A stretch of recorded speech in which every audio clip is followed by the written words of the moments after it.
Misteri pembunuhan Holly Angela mulai terkuak setelah polisi menangkap dua pelaku pembunuhan. Polisi kini tengah mendalami peran Gatot Supiartono, auditor utama BPK yang sudah ditetapkan menjadi tersangka. Kasus ini saya ambil dari putusan Direktori Mahkamah Agung Republik Indonesia dengan nomor putusan 54 PK Kasus Pidana tahun 2015. Kisah asmara Holly dan Gatot Supiarto, seorang pejabat, memang sangat memprihatinkan. Berawal dari perselingkuhannya, lalu ia meminta dan bersedia untuk menjadi istri kedua dari Gatot Supiarto. Gatot mengakui bahwa Holly sebagai istri muda yang dia nikahi secara siri pada tahun 2011 di Bandung. Cinta Gatot yang semula begitu menggebu-gebu pada Holly lenyap berganti kesal dan amarah. Gatot mengaku tertekan karena istri mudanya ini terlalu banyak menuntut hal-hal terhadap Gatot. Holly kerap meminta barang-barang mewah, mulai dari apartemen, mobil, hingga rumah. Semua dikasih, termasuk liburan ke luar negeri. Holly juga selalu meminta perhatian lebih dari Gatot. Tapi amarah Gatot memuncak tak kala sang istri muda meminta dia untuk menceraikan istri tuanya yang sah. Holly sering meminta Gatot untuk menceraikan istrinya karena dia ingin menjadi wanita satu-satunya. Tak tahan lagi dengan tuntutan ini dan itu, Gatot berencana menghabisi nyawa Holly di usia 2 tahun perkawinan siri mereka. Gatot kemudian menceritakan masalahnya kepada Surya Hakim, seorang supir pribadi Gatot sendiri yang ternyata mantan preman Bekasi. Akhirnya, sang Surya menyusun strategi untuk melakukan pembunuhan berencana terhadap Holly, istri Gatot sendiri. Beginilah video kronologinya. Eksekusi wanita asal Salatiga, Jawa Tengah itu dilaksanakan 30 September 2013 di kamar E09AT, apartemen Kalibata City. Sementara pada peristiwa pembunuhan, Gatot memang sedang di Australia dalam rangka tugas. Menurut kepolisian, Gatot Supiartono diduga sebagai otak pembunuhan dan ditetapkan sebagai tersangka pada tanggal 16 Oktober 2013. Surya Hakim, sang supir pribadi Gatot, diduga memimpin eksekusi Holly Angela di apartemen Kalibata City. Surya merupakan orang dekat Gatot Supiartono.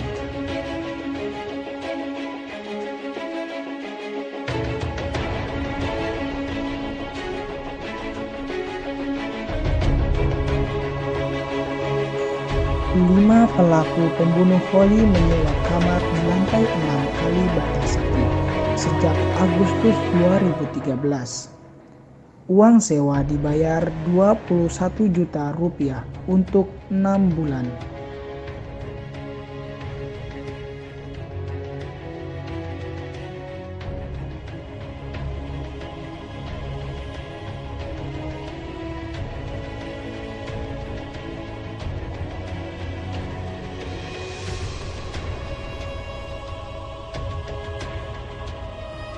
Untuk masuk ke kamar Holly, pelaku membuat kunci duplikat dan menyergap korban saat baru masuk ke kamar.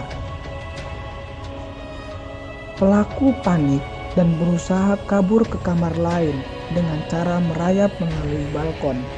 Salah satu pelaku yang bernama El Rizky terjatuh dan tewas. Di kamar Holly Angela ditemukan foto-foto pernikahan Gatot Supiartono dengan Holly. Dari kasus tersebut, kita akan memandangnya dari perspektif 3 aliran hukum. Yang pertama, aliran hukum alam. Menurut sumbernya, aliran hukum alam dapat dibagi menjadi 2 macam, yaitu irasional dan rasional. Aliran hukum yang irasional berpendapat bahwa hukum yang berlaku universal dan abadi itu bersumber dari Tuhan secara langsung. Sebaliknya, aliran hukum alam yang rasional berpendapat bahwa sumber hukum yang universal dan abadi itu adalah rasio manusia. Setiap hukum pasti bersifat mengikat dan mengandung sanksi bagi pelanggarnya. Demikian pula dengan hukum alam, hukum Tuhan, dan juga hukum Islam. Namun, tidak semua hukum Allah yang dilanggar oleh seseorang ada sanksi hukumnya, walaupun di akhirat nanti pasti ada balasannya. Salah satu hukum Allah yang sanksinya ditetapkan di dunia adalah pidana pembunuhan dan pencederaan seseorang tanpa alasan yang benar, yaitu adalah hukum kisos atau balasan setimpal. Hukum pidana mati dalam hukum Islam termasuk dalam kisos. Oleh sebab itu, orang yang mengambil kisos mengikuti jejak kejahatan pelaku dengan membalas sebanding dengannya. Sedangkan kisos menurut pengertian syar'i adalah pembalasan untuk kejahatan setimpal dengan kejahatannya. Atas dasar tersebut, maka hukum alam pun juga mengatur dan menghukum seseorang yang melakukan pembunuhan dengan hukuman mati. Selanjutnya, aliran hukum positif. Aliran ini adalah apa yang terdapat dalam aturan hukum resmi yang dituangkan dalam undang-undang. Menurut pandangan aliran ini, kasus pembunuhan Polly Angela dijatuhi 1.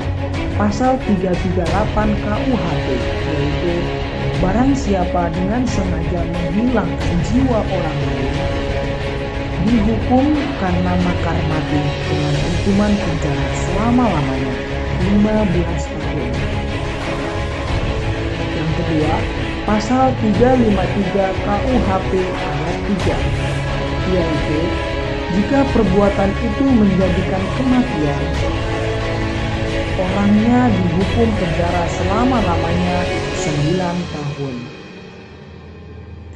Yang terakhir, pasal 340 KUHP, yaitu barang siapa dengan sengaja dan dengan rencana lebih dahulu merampas nyawa orang lain, diancam dengan pidana mati atau pidana penjara seumur hidup atau selama waktu tertentu paling lama 20 tahun.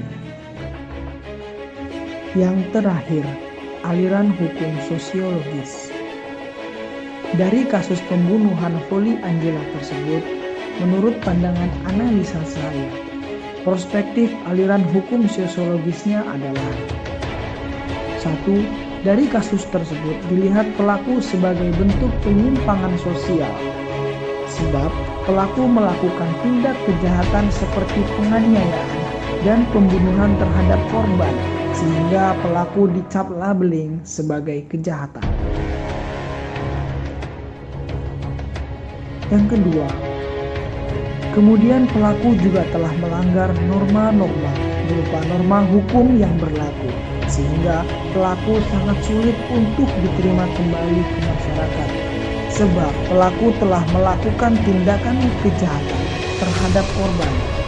Apalagi mengingat sang tersangka ialah seorang pejabat dan atau tokoh di masyarakat.